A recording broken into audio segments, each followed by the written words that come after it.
Bismillahirrahmanirrahim. Assalamualaikum warahmatullahi wabarakatuh. Para mahasiswa program sarjana, eh, kita lanjutkan pertemuan kita di pagi hari ini atau di kesempatan ini ya, sambil mensyukuri segala nikmat Allah Subhanahu wa taala bahwa kita masih diberikan kesempatan dan kesehatan sampai hari ini ya. Eh, Topik pembahasan kita dalam mata kuliah hukum acara peradilan agama adalah tentang asas-asas ya, hukum acara peradilan agama. Sebagaimana kita maklumi bahwa yang dimaksud dengan asas itu adalah dasar atau juga bisa disebut dengan pondasi. Jadi asas, pondasi itulah asas atau prinsip, bahkan bisa disebut seperti itu. Jadi prinsip-prinsip dalam hukum acara peradilan agama misalnya ya. Ada lagi prinsip-prinsip peradilan agama. Nah, itu berarti secara umum ya. Jadi prinsip ini mesti melekat di dalam seluruh proses pemeriksaan perkara ya.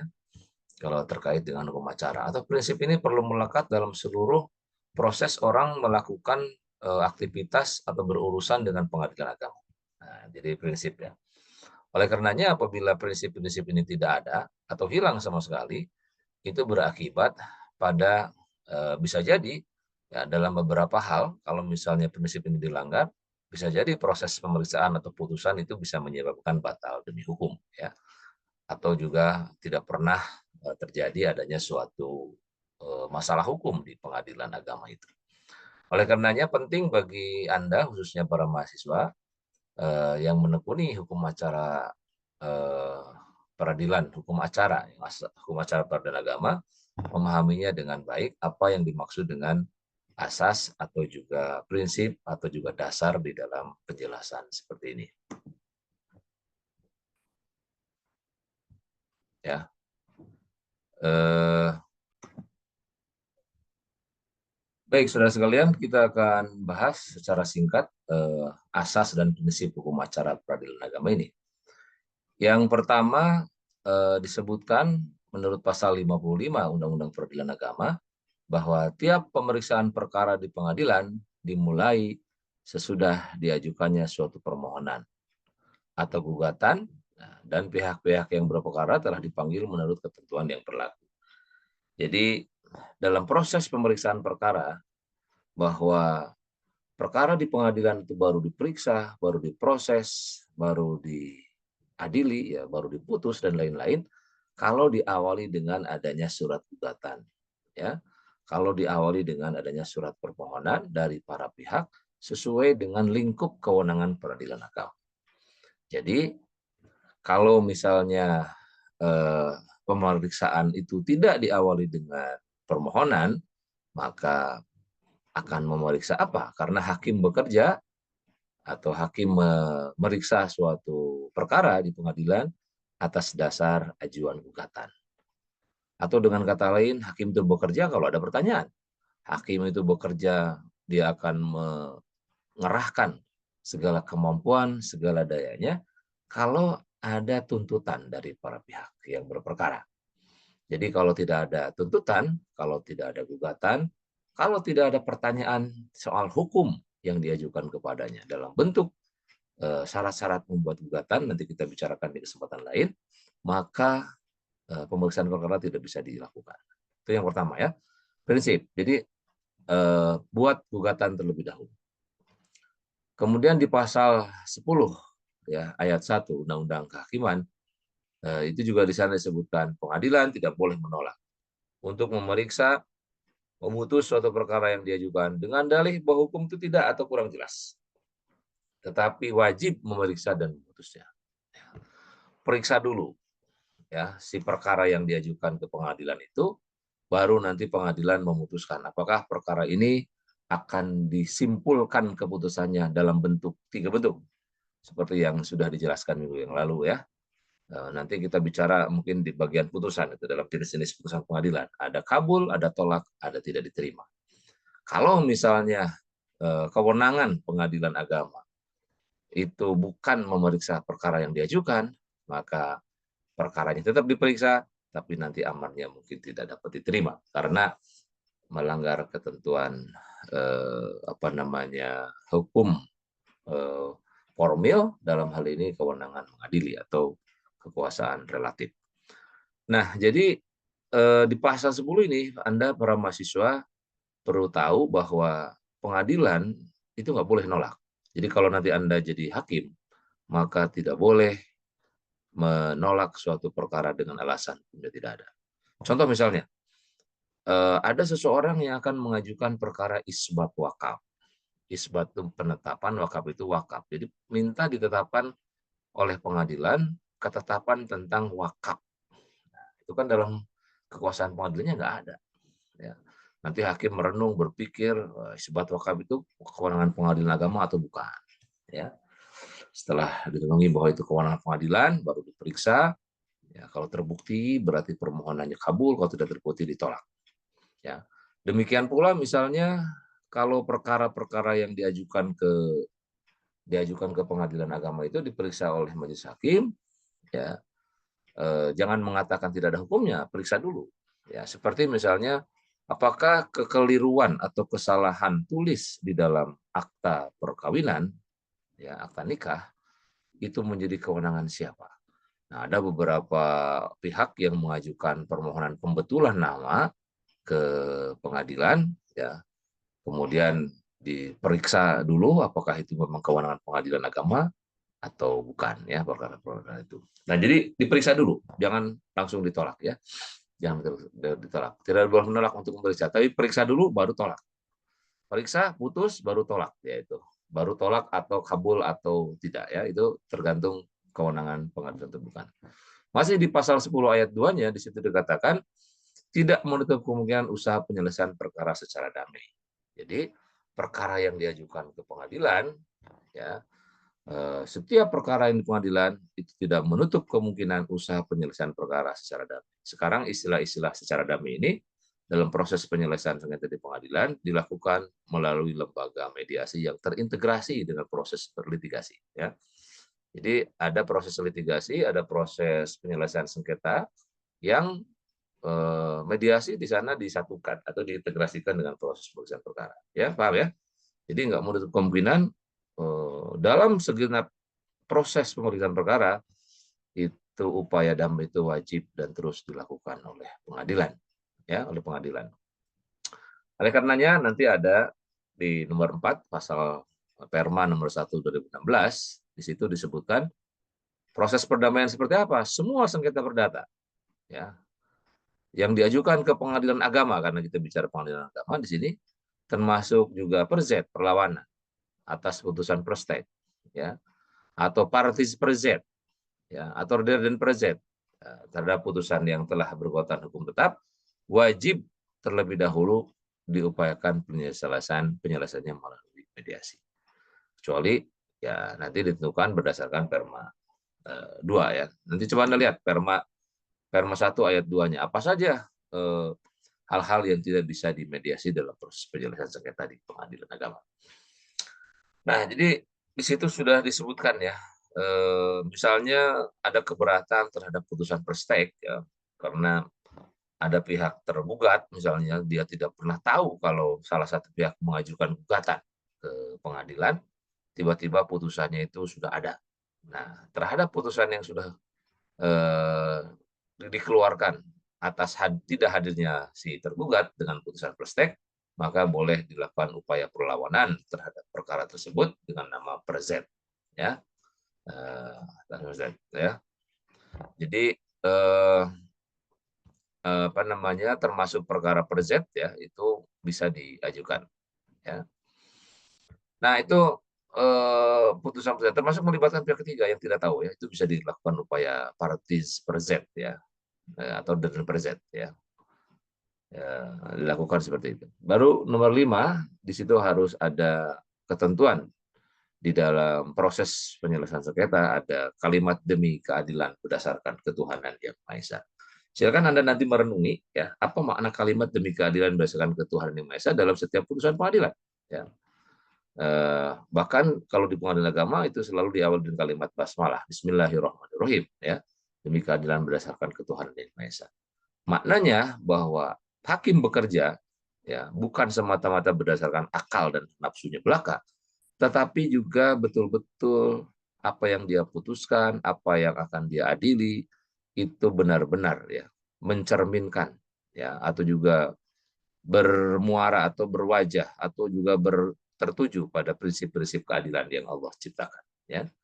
Jadi keadilan yang sebagaimana? Keadilan itu bukan dalam arti sama rata ya, tapi juga dalam hal ini adalah keseimbangan atau juga ya proporsional lah. Nah, jadi kalimat ini mesti ada di dalam setiap putusan. Diawali dengan kalimat itu ya. Eh, ini ada nomor 6-nya ya, Bismillahirrahmanirrahim, kemudian diikuti dengan keadilan. Di pasal 57-nya di Undang-Undang Kehakiman dan juga Undang-Undang Peradilan Agama disebutkan bahwa peradilan dilakukan dengan cara sederhana ya, dengan cara sederhana, cepat dan biaya ringan ya. Jadi apa yang dimaksud dengan asas ini ya, asas sederhana, cepat dan biaya ringan. Jadi sebuah pengadilan, sebuah proses pemeriksaan perkara di pengadilan agama yang menjadi harapan masyarakat Muslim ya untuk mencari keadilan dengan asas sederhana, tidak berbelit-belit ya. Kemudian juga cepat dalam arti proses-prosesnya dilakukan dengan waktu-waktu yang sudah ditetapkan. Biayanya terjangkau ya. Kalau tidak mampu membayar perkara, lakukan dengan cara pilihan lain yaitu dengan cara prodeo ya, dengan cara prodeo. Tidak berbelit-belit ya. Kemudian juga sampai bertahun-tahun, yaitu cepat, tidak bisa bertahun-tahun, tapi juga dilakukan dengan cara yang sesuai dengan surat keputusan Mahkamah Agung tentang waktu atau lamanya proses penyelesaian sengketa, ya, proses penyelesaian sengketa. Nah itu apa namanya yang terkait dengan asas sederhana cepat biaya ringan. Kemudian di pasal 4 juga di sana disebutkan pengadilan mengadili menurut hukum, ya, dengan tidak membeda-bedakan orang. Jadi baik yang disabilitas misalnya maupun yang apa namanya aksesibilitas yang punya akses itu sama-sama diperlakukan oleh majelis hakim atau oleh seluruh komponen-komponen di pengadilan dengan cara yang adil, yang fair ya. Oleh karenanya di pengadilan secara fisik ada ruang-ruang yang mampu mengakses atau diakses oleh para pihak yang apa namanya yang uh, yang memiliki keterbatasan fisik ya. Kemudian ada khusus jalur kursi roda misalnya ya. Gimana Pak kalau misalnya para pihaknya tidak bisa baca alias buta misalnya atau juga dia tunarungu ya. Eh, nggak bisa baca, nggak bisa mendengar ya, atau juga bisu ya, nggak bisa berkata-kata. Nah itu tidak boleh dibeda-bedakan. Dalam arti Anda tidak bisa beracara di pengadilan karena Anda memiliki keterbatasan fisik. Nah, nggak boleh begitu. Semuanya harus dilakukan ya dengan tanpa membeda-bedakan orang. Makanya termasuk perempuan ya, ada sekarang perma tentang pedoman mengadili perempuan di hadapan hukum. Itu juga dalam rangka itu, dalam rangka mengimplementasikan pasal 58 dan pasal 4 ya, kehakiman dan undang-undang peradilan agama. Kemudian aksesnya di gedung-gedung ini sekarang nggak boleh yang bisa terakses, yang bisa terjangkau ya. Toilet pun ada toilet disabilitas, ada yang ya aksesibilitas ya. Itu yang abilitas ya, yang abilitas. Ini sudah dibuat semacam itu untuk mengatasi bahwa pengadilan ini memang setara untuk setiap orang. Kemudian pasal nomor 9-nya, prinsip penyelesaian acara di pengadilan agama ini bahwa pengadilan membantu para pihak pencari keadilan untuk berusaha sekeras-kerasnya mengatasi segala hambatan. Ya, tercapainya perkara peradilan yang sederhana, cepat dan ringan. Jadi nggak boleh dalam rangka sederhana, cepat dan biaya ringan. Makanya kemarin pada saat COVID ya ada beberapa pengadilan yang tetap masih melaksanakan layanan kepada masyarakat sekalipun ada 1 atau 2 hari libur, tetapi proses-prosesnya digantikan dengan teknologi misalnya ya. Ada kemudian menggunakan sistem sistem antrian melalui WA misalnya panggilannya, kemudian juga dibatasi orang yang berperkaranya, tetap dilaksanakan ya. Termasuk juga ada ikot di awal-awal kok pandemi kemarin itu, ya itu untuk memudahkan. Termasuk juga ada sebagian meskipun sekalipun belum ada undang-undangnya atau permanya tentang mediasi secara elektronik, tapi sebagian pengadilan mediator-mediatornya diizinkan untuk melaksanakan mediasi secara elektronik pada saat itu. Itu untuk menghadapi segala hambatan dan rintangan ya supaya peradilan itu tetap bisa dilaksanakan. Kemudian juga di pasal 16 ya, di pasal 16 ini juga disebutkan bahwa apa namanya, pasal berapa nih? Pasal 13 ya. Artinya terbuka untuk umum ya. Terbuka untuk umum. Terbuka untuk umum itu artinya bahwa para pihak yang berperkara di pengadilan nanti dalam proses pemeriksaan perkaranya itu harus dinyatakan terbuka untuk umum ya. Terbuka untuk umum. Jadi di sini disebutkan bahwa setiap sidang pemeriksaan perkara pengadilan itu dinyatakan terbuka untuk umum ya, kecuali apabila undang-undang menentukan lain. Ya, nggak boleh pengadilan ini memeriksa perkara secara tertutup, nggak boleh. Kemudian di pasal 59-nya, kalau tidak terpenuhi atau tidak dikatakan oleh majelis hakim bahwa persidangan ini terbuka untuk umum, itu bisa berakibat ya seluruh pemeriksaan beserta penetapan dan putusannya bisa batal demi hukum. Nah, ini problem ya, problem dari pemeriksaan perkara di pengadilan ya. Kemudian pasal 14-nya, rapat permusyawaratan hakim prinsipnya itu harus rahasia. Ya, tidak boleh diketahui ya, apabila apalagi direkam secara live ya, diliput ya tidak boleh. Kemudian juga penetapan putusan pengadilan bisa dikatakan sah atau hanya sah kalau diucapkan dalam sidang terbuka. Ini kelanjutan di nomor yang 11 tadi ya. Kemudian penetapan dan putusan pengadilan yang dimintakan banding ya, itu bisa ditunda demi hukum ya, kecuali apabila dalam amannya menyatakan penetapan atau putusan tersebut dapat dijalankan lebih dahulu meskipun ada perlawanan banding atau kasasi. Itu boleh dilakukan seperti itu ya. Kemudian di pasal 11-nya, pemeriksaan perkara dilakukan oleh 3 orang hakim ya. Jadi 1 orang hakim sebagai ketua dan 2 orang hakim sebagai anggota. Gimana Pak kalau misalnya hakimnya kurang? Gimana Pak kalau hakimnya sakit? Ya, aturannya mestinya ditunda sidangnya ya sampai hakim itu misalnya dinyatakan pulih atau sehat kembali. Oleh karena itu hakim terus sehat ya. Kalau betul-betul di satu pengadilan memang hakimnya nggak ada lagi dan hakimnya sakit, ya tunda. Ya, tunda. Boleh nggak Pak jadi menghambat dong secara cepat dan biaya ringan. Ya, nanti kalau dalam prakteknya mungkin pengadilan setempat akan lapor kepada pengadilan yang lebih tinggi ya sebagai pengawas melalui ketua untuk diizinkan melaksanakan pemeriksaan perkara dengan hakim tunggal ya. Tapi itu juga dilihat dari kasus per kasus ya. Misalnya soal isbat ya, permohonan isbat mungkin bisa hakimnya tunggal ya. Kemudian pengadilan wajib saling memberi bantuan yang diminta untuk kepentingan peradilan. Jadi makanya disediakan pos bantuan hukum ya. Kemudian juga ada sekarang gugatan mandiri itu juga dalam rangka itu memberi bantuan yang diminta ya untuk kepentingan peradilan. Jadi sekarang negara menyediakan akses yang luas bagi setiap orang untuk masuk atau juga untuk menjadi pihak yang berperkara di pengadilan dengan kemudahan-kemudahan ya, dengan bantuan-bantuan akses yang diberikan oleh pengadilan untuk para pihak. Ya. Kemudian pihak yang diadili mempunyai hak ingkar terhadap hakim yang mengadili perkaranya. Hak ingkar itu adalah seseorang yang diadili untuk mengajukan keberatan. Ya, disertai dengan alasan terhadap seorang hakim yang mengadili perkaranya. Jadi kalau dalam bentuk putusan akhir, mungkin hak ingkar atau keberatannya bisa diajukan melalui mekanisme banding kasasi ya. Kalau kemudian misalnya banding, kalau perkara-perkaranya sampai tingkat banding, kalau perkara permohonannya mungkin bisa sampai tingkat kasasi. Tidak ada banding, tapi langsung kasasi. Ya, seperti itu keberatannya. Atau juga keberatan-keberatan yang bisa dilakukan dalam proses pemeriksaan perkara di pengadilan. Ya, pemeriksaan perkara di pengadilan itu keberatan-keberatan itu bisa diajukan pada saat proses acara berlangsung atau proses acara yang sedang dilakukan di pengadilan.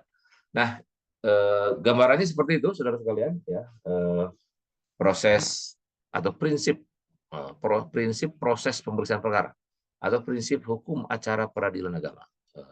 Yang yang mesti kita ketahui, prinsip-prinsip inilah yang menjadi dasar ya adanya atau sahnya suatu pemeriksaan di dalam mengadili suatu perkara. Kalau poin-poin ini tidak disertakan atau poin-poin ini tidak ada, maka bisa jadi pemeriksaan perkara yang diajukan atau yang sedang diperiksa itu batal demi hukum.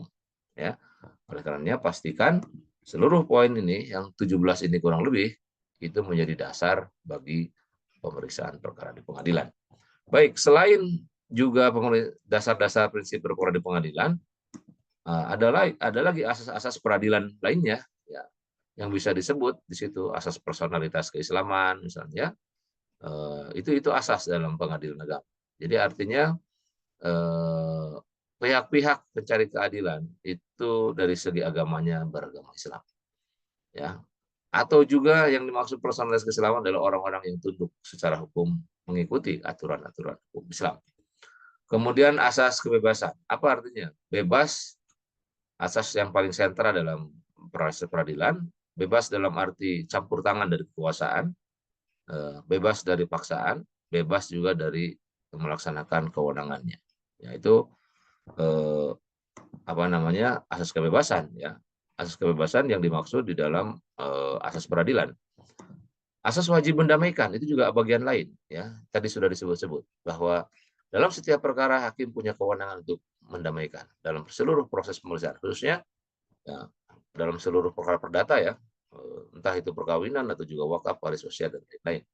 Ya itu memang hakim punya kewajiban untuk mendamaikan agar para pihak bisa menyelesaikan perkaranya itu tanpa putusan hakim ya, tanpa putusan hakim. Jadi sesungguhnya di dalam hukum acara peradilan agama ini hakim juga dalam satu sisi fungsinya memutus, tapi di sisi lain hakim bisa mengajak para pihak untuk damai ya, tidak sampai pada keputusan.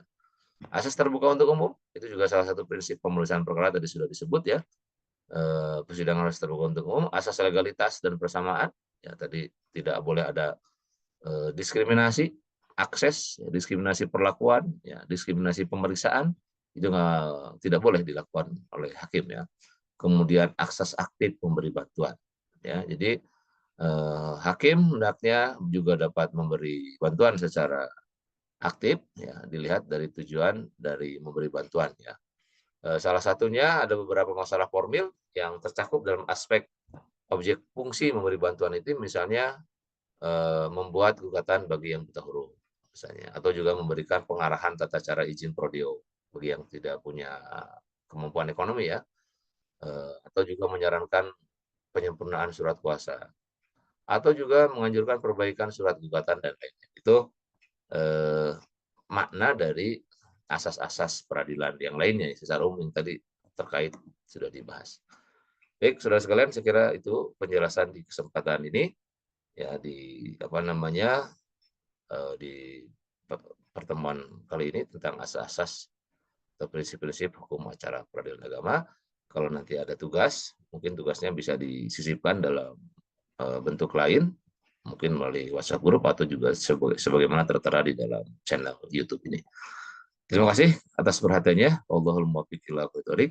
Assalamualaikum warahmatullahi wabarakatuh.